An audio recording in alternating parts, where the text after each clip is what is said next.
Good morning, wonderful people of Biafra. Good morning, lovers of freedom. I am greeting you from my end here. My name is Ogechukwu. Ogechukwu is speaking to you from the temple of the Great Seal. Let us go. Please, I have a question, and my question is going to the Biafra Republic government in exile. Biafra Republic government in exile. And my question is going to the conscientious people in Biafra Republic government in exile. All of us know that this very freedom, we can't toy with this very freedom at this point in time. We don't have to toy with this very freedom. When you look at Mazi Simon Ekpa in courts, you will understand that this man is not happy. A lot is going on that is not social media something. He's not happy. And I have a question. We have seen one of the Tower Humanitarian Organization doing her fraud. But I will not participate in any fraud. I am a man of Oromijus. I have a question to the Biafra Republic government in exile. During the Mayday celebration of the heroes and heroines that have died in the cause of freedom. During this Mayday celebration, we did not see our Biafran Liberation Army in full-time action of paying condolence or to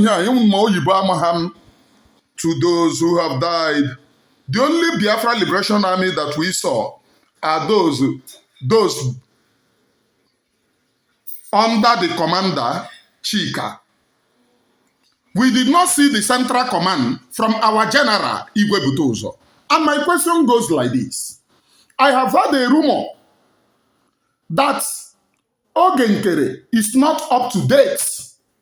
My own amakwamoleshe eziokwu nke mbụkwa mpụta mkpu egbowam. Ọ bụ eziokwu that I told me ikwu ihe about. My head is burning me and my conscience I can no longer control. We are fighting for freedom, for the liberation of Biafra.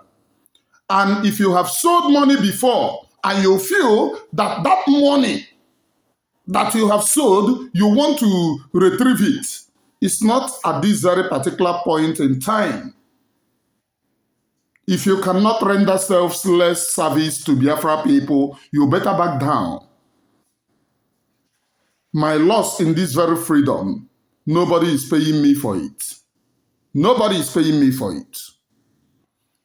I cannot be against the fraud. All of you know I supported Madam Mkpurumiri Abinisho. And I saw fraud. And that fraud came to life during the time that she did this Mayday. One group of people removed clothes and answer Odimegu State, removed clothes, answer Ikemba State, removed clothes, answer Olu State. The same group of people going from different places to do video. And this is a crime in this very freedom. I do not support scam. It is a crime. Imane Oromijus will never support a crime, no matter who is involved. It is very, very bitter of a bitter mind that I'm speaking this way. Biafra Liberation Army are not being well taken care of. And this, my question, is going to Ogechukwu Nkere, the APM of the Biafra Republic government in exile. Previously, before we came back to source for money, asking people to donate in the Biafra Republic government in exile, many cited that the reason why, in fact, part of the things that made me to return was money was no longer going to the people on the ground. Money was no longer going to them because Madam Mkpurumiri asked them to protect Fulani herdsmen and never allow anything to happen to them. and we raise an alarm, we raise an eyebrow, and we spoke against it. And what happened next is that she came out, deny lie, and the umofeke na-esi umofeke gbori igoro ya. I do not send. In this very freedom, Abiazimi romance somebody's ego and stupidity. Eziokwu aha mma agwa gị echi, mma agwa gị ya tata. Ọ bụrụ na ị ya anyụ anwụ, enyụ anwụ. That's the only thing. People cannot be dying in the Biafra land and you expect me to keep quiet. It's not me. Nothing, man. Oromijus. I can no longer keep quiet. I can no longer be a complicit in whatever. I cannot. Imane Oromijus, you remain very strong, irrespective or regardless of what you think. All of you saw Opontonuru Ago working with Ngozi Orabueze, saying that they should buy Mazen Nnamdi Kanu. All of you saw that. No Burundi mother, they should buy him. Opontu is the grand patron of Caterpillar, working with Ngozi Orabueze. Disgrace all of them. And in Kana upon Nnamdi Kanu, Kana upon Nnamdi Kanu. Obinigwe nke atọ asịrọ m ya nwụọ because ọ nwụọ ọma mfifo mere onwe ya.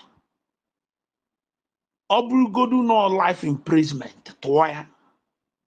Ịtụọ ya ebe a ka ọ nọrọ fụta ka ọ tata afụfụ fugodi because ihe egbu ndị mmadụ gbucha ndị mmadụ n'afrị. Tụọ ya life imprisonment. Obugo no 53 or 54 years. Ebe katazie ego na abụrụ 47 years. Ono n'ime ebe a 47 plus ago no de kata. By the time tụọ ya nya nọrụ there. You know tụọ ya nga ka mkpụrụ ọka ya pụtara ka ndị Igbo zuo ike. And the generation of them, the era of these people, I got wipe way out. The case will wipe on the Enugu state mgbe ha bido. Wipe on the Anambra state mgbe ha.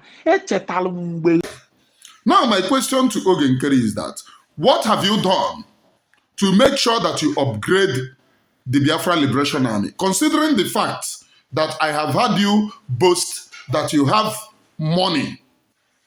That's me for you. This is a question. This is a question. Honest question. Njocha question. Onye ọbụla chọkwara ịkọ ihe ọ ya akọ nwere right ịkọ ihe ọ ya akọ. I do not send you.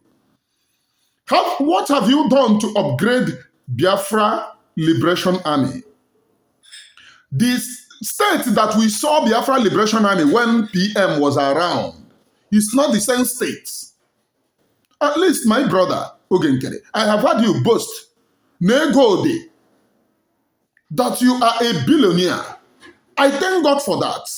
But what have you done to upgrade these very people?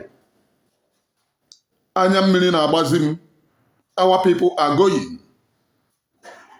What have you done? Now, after Mazi Simon Ekpa left, at least there are money. Before, even if there are no money, you are well-to-do. Ego, according to what I have heard you boast. What have you done to impact in the lives of these very people, these very angels protecting the land of Biafra? What have you done? Recently, I noticed the rumors going around from the background. You are not well-to-do. Not even a rumor, because I can see it. This Biafra Liberation Army, this is Biafra Liberation Army when Obatobie was around. Look at them coming out on the streets. This is them walking on the streets. This is General Igwe Butuzo, the triple-star general, coming out, being guided, protected by his boys to patrol and examine Ekututu markets. Today, we are the army that we know. And all the investigations and all the things that I have heard, these very people are struggling with money and there is no money. I have been preaching to people, so money, You see me in the live program that I used to do, telling people, go to the Biafra Republic government in exile to sow money. Now, I have heard that the Biafra Republic government in exile are paying some lobbyists. It is a very good thing, but our land is number one. Azotala Zovute. I'm asking you this very question, Mazi Ogechukwu Nkere. Ọkwa na-eme azọtacha ala azọba ute. Is it not when we protect our own land, then Biafra will come? If you go to Google now, type, what will a new nation do? A new nation that did not have recognition from anywhere do to govern themselves and guide themselves. Google will tell you that if you have not gotten recognition and however you declared your freedom, you must protect your territory, govern your people, make sure that you control your territory. That's just it. And we declared Biafra in December. Can we boast of controlling our territory?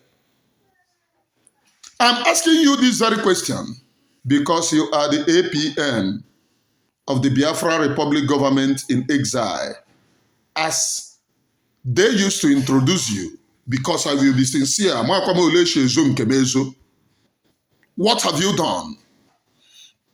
On the day of Mayday celebration,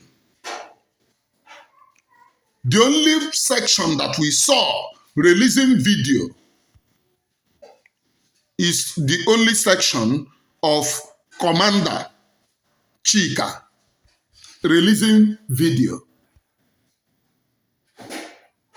And Commander Chika kept his own people alive by sourcing for money. That man, nobody is giving him 1 naira. No single person, no individual is giving him fathom. In order to fight for this very freedom. What can he tell his children tomorrow? That he sold all he have, whereas you claim you have money. Okay, let us agree that at the beginning that we supported Madam Mkpurumili.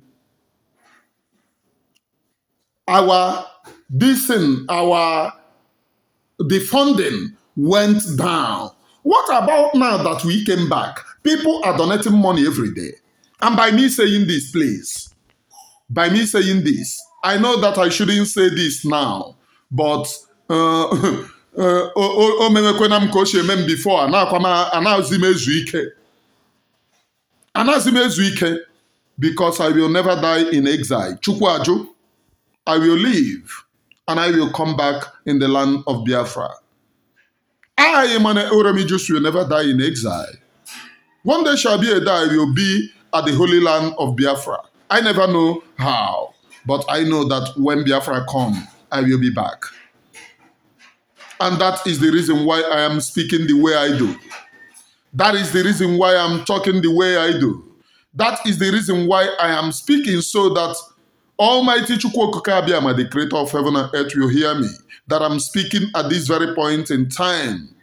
I do not give a damn. Whatever anyone, any group of people think about Emmanuel Oremijus, I don't give a damn. What matters is that what type of conscience do I have? Am I on the right track for freedom? I am sending this very message to the Biafra Republic government in exile. The notable and well-to-do men in that office. Please, if you know as you elected Ogechukwu Nkere, please change him for us. Change him. Ab initio, when I used to play him tackle, I have castigated him for coming out. That is not leadership quality. A leader anaghị behave ola. Mgbe ọbụla ọ pụtara ọ bitter. A leader will come and address people, Tell them this is what we do for Biafra. We cannot see it here. I on government of Onyekwu Panta Yadoka. I man Oromijus will say it. Only God is the one that I'm afraid of. Only God. Nkwuwekwucha ịchọzie ịlaika ịga cover ihe na-agba ka J5. It doesn't concern me. What I know is that I have said my own. Ima Biafra Unite kwuru the other time, so we take a dot to. The views of Biafra Unite is well shared by everybody. Madam Mkpụrụmmiri enwe ihe ọ na-eme. You too, APM, the Biafra Republic government in exile. Onwe ihe ị na-eme. I am only supporting the Biafra Republic government in exile due to what? The order of PM. And I'm supporting due to what? The men on the ground say na ebe a ka ha si eweta ego ma na nke ikpeazụ a ọ dịkwa ka ego a na wee eru ha. Ọ bụkwa onye kwuo panta ịdọka. And I am sending this message to well-respected people in Biafra Republic government in exile. You can save your face. You can save Biafra people. Because Biafra people really trust in this government, Biafra Republic government in exile. They really trust in it. Please, on Manuel may elect Ogechukwu Nkere, please remove him. He is not up to date. Ayabia's office. What we are here is to get our own freedom. We are not here, romance, nonsense. What we are here is to get our own freedom. I wonder, if you are not here to get your own freedom, then what are you here for? I will never be here to romance anybody's ego. I will never be here to romance anybody's, massage anybody's ego. I cannot and will not. Leadership is in quality. Leadership is inbuilt. Leadership is inbuilt. And if we cannot have a leader that can come in this point in time to fill the vacuum, to address the Biafra people in a way and manner that worth emulating. Ọ bụrụ na a leader mgbe ọbụla apụtara akpọ iyi kpọchi iyi ala anyị niile kpọba n'iyi na o nwere feeling na o nwere ihe a mkpọ iyi nke m self onweghị onye ya like m. Onwekwa onye ya like m. All of you are situated in Europe. You don't know what people back home are facing. You don't know how many people die every day. You don't know how many people that sacrifice their lives for this very freedom every day. Anako, apotako mpiti, apotako rubbish. I'm not here to massage anybody's ego. I am a man Oromijus, one of it very kind. And by me sending this very message, anybody or group of persons that come out to do program against me, I work in a young war. Time. If you cannot be up to date for Biafra freedom, get out. I cannot be against. Look at what Ngozi Arabezi is doing. The caricature of making Biafra. Nothing are not happy or nala. Get away with it. And people will be somewhere thinking that I'm happy. I'm not happy. I'm not happy that our people are dying. I am not happy that they are scamming our own people. On Biafra Mayday celebration, all of you saw what happened. One group of people making video from here to here. Remove clothes, make video. Remove clothes, make video. Unknowingly to them, they could not change the shoes that they were wearing. We are Etan Anang state. We are this state. Is that not a fraud? Imane Oromijus will never permit such a fraud. Imane Oromijus will never permit such a fraud. I am Imane Oromijus, the epitome of the spirit of those that have died in this very freedom.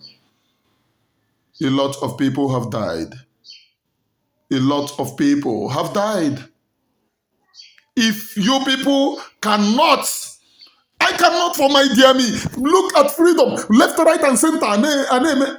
I cannot say left, right, and center because the Biafra Republic government in exile is trying.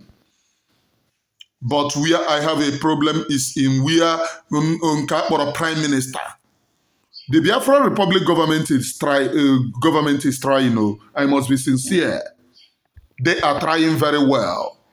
But where I have a problem is in Nkakporo Prime Minister, acting Prime Minister. No tangible address, no coordination, no coordinated speech, nothing. Potako, mposi ọbụna o mere appear, ya akọ no, ba. Is that how you get your own freedom? Is that how you control your own people? Is that how you coordinate your own people? Is that how you show leadership quality to tell your own people that you care about them? Is that how you do it? If that is not how you do it, I am addressing the notable people in that place. First of all, I appreciate your efforts. Going to see PM, discussing with PM, and all of you know that PM is not happy. That's just it. All of you know that PM is not happy. PM is not happy. Look at fraud. Look at this video now that is playing. Ndi DOS Maji with the US, the Tower Humanitarian Organization to build a tower house. Our freedom is going so. Akanad has here our own freedom. And please, the Biafra Republic government in exile must as well and urgently come up with an address to the people. Address the people. Address the people. I say, Ogechukwu Nkere bia address because since they cool them down, no coordinate I hope any tangible address to the people. And I am tired of that nonsense. Tired. Is this how you coordinate Biafra people? Is this how you bring freedom to your own people? Is this how Mazi Simon Ekpa coordinate this very freedom? And there is no difference between Ogechukwu Nkere and Ngozi Orabeze. Let me be sincere to people. I cannot be lying to people. There is no difference between Ogechukwu Nkere and Ngozi Orabeze. Anybody that says that there is difference should prove me wrong. There is no difference. Hey, I say, we will no longer share your program. Don't share my program. I come here for the freedom of our own people. If my own people are not free, I am not free. This my platform that God gave to me is to preach this very freedom to our own people. The way and manner that our own people must be free. Please, the Biafra Republic government in exile must address this very thing. This is one of the reasons why people now adore Biafra Unite. Oh, I love Biafra Unite for the simple fact, no force on this planet Earth can break his will. If you cannot convince somebody, I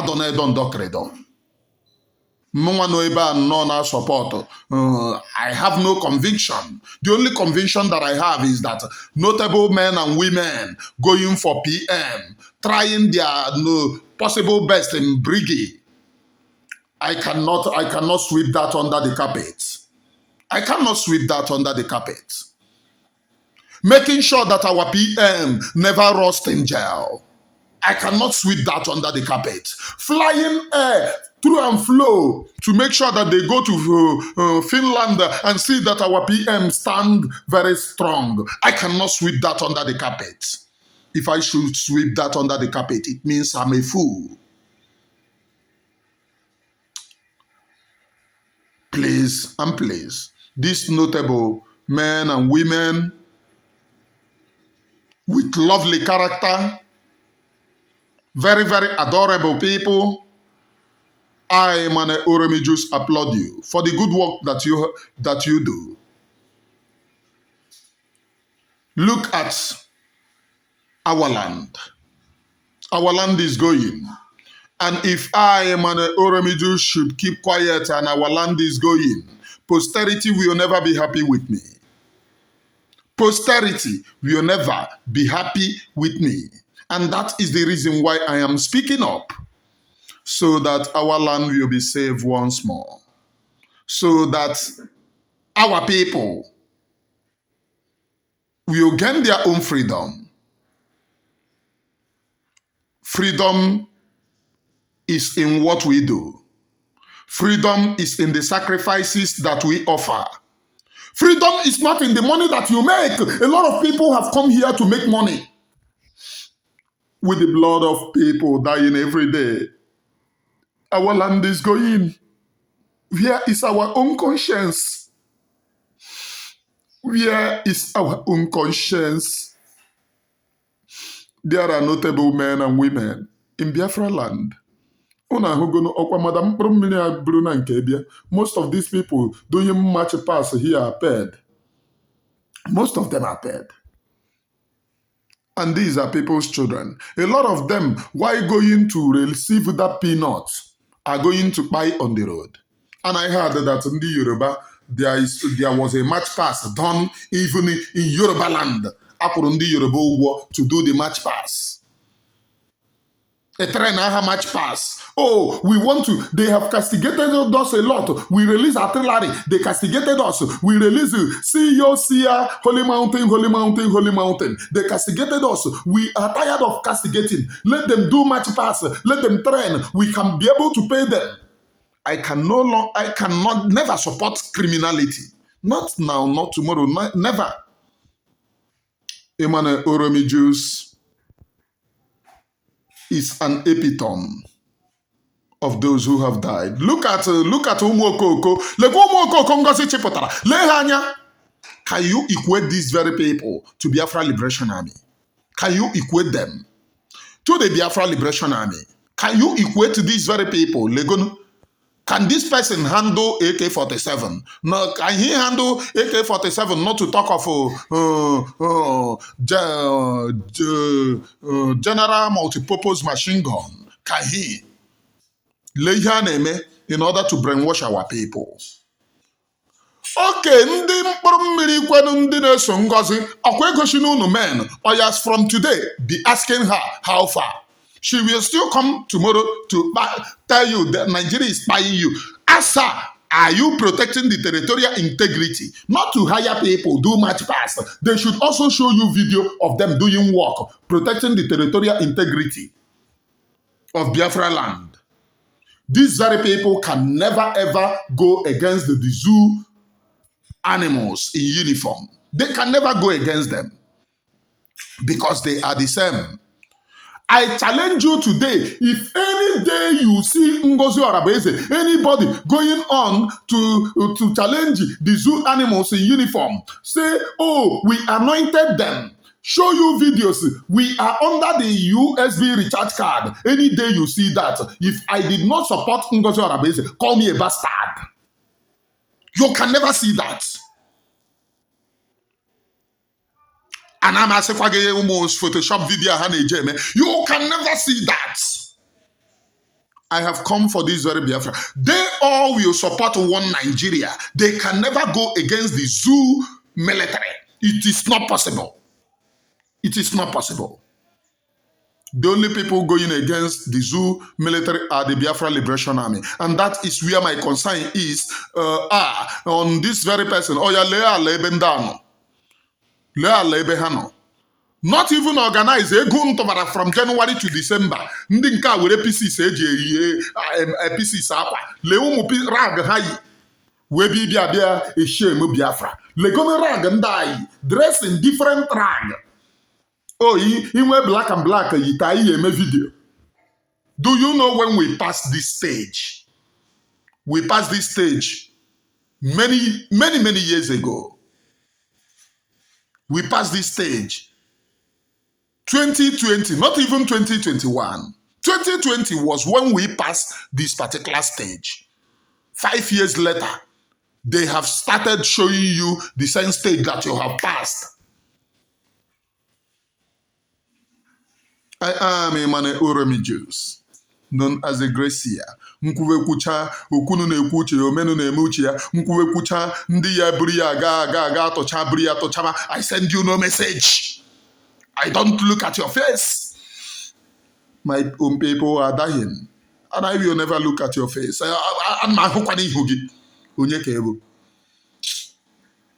Freedom must come. Freedom must come. But please and please, the BRGIE cabinet, do you know why I respect you people so much? Because you have been through and flow going to CPM. Because most of you conscientious people care about men on the ground. Please, Emmanuel Oromijus holds his spiritual message dearly.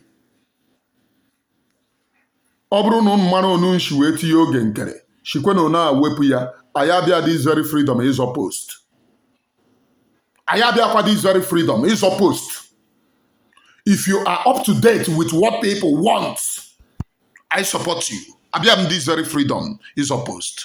And anybody that's opposed in this very freedom I cannot support that very person. I can only support you when I see that thing that you are doing very, very convincing to Emmanuel Oromijus. I support you. And I will stop here.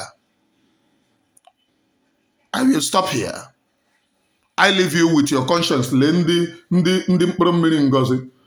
Not even coordinated ụmụmugu ndị yi black and black inwe black and black achịta lee ihe eyi dịka ndị burura oke unu egochikwe n'anya anyị ọkwa na Mayday ka unu gochiri anyị today unu tosiri ibido ọrụ na this month a na-eche ọrụ unu ndị USB recharge card a na-eche ọrụ unu. You cannot fight against the zoo soldiers. It is not possible that you can go upon Ago will work with you and you fight against the zoo soldiers. That Halimata Abubakar will work with you and you fight against the zoo soldier. It's not possible.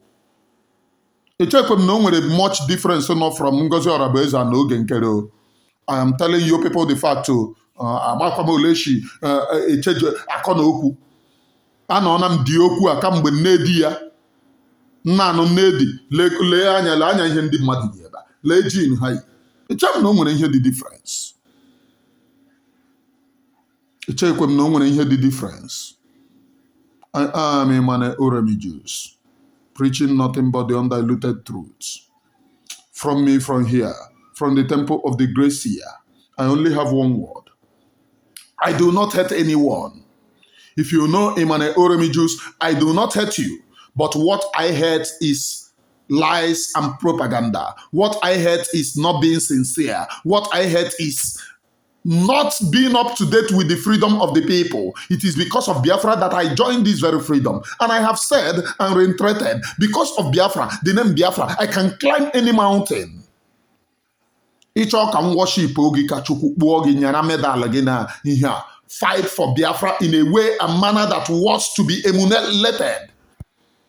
Fight for Biafra in a way and manner that wants to be emulated. If you fight for it, Emmanuel Oromijus is going to worship you. Emmanuel Oromijus is going to eulogize you. Oyibo adịkwa mma n'ọnụ amakwa m asụ oyibo mana ole ọbụla ị getere gere like that. I am Emmanuel Oromijus, the epitome and the embodiment of the spirit of Biafra people who have died. Once again, before I end this very program, I thank conscientious Biafrans fighting for this very freedom assiduously, in truth and in spirit. In all honesty, those who are not being cornered or bowed with money, Aname Kukokundi Madam Tawa. Ndị sị na ha mepere embassy in America, whereas you know, ndị gara akwụkwọ, you cannot open embassy in any country. It is not possible. It is not possible. Opening embassy anywhere means that that country have recognized you. Time aga na mgbe ya na atụrụ ụmụ ba ya asị. ebukwana asịpụta social media anymore. Ndị mmadụ anwụọla n'ije a. A lot of blood have gone n'ije a. Apụta na-akọ rubbish. I thank conscientious Biafra people, especially the BRGIE cabinet members who are working assiduously for this very freedom. I thank you, all of you. Those weak people, I can only have one word for you. Freedom is not by force. It is never by force for you to fight for freedom. If you cannot fight for freedom, or if you are tired of freedom, get out. Let those who are called for freedom continue. From me from here, from the temple of the Gracie, it is good morning, please.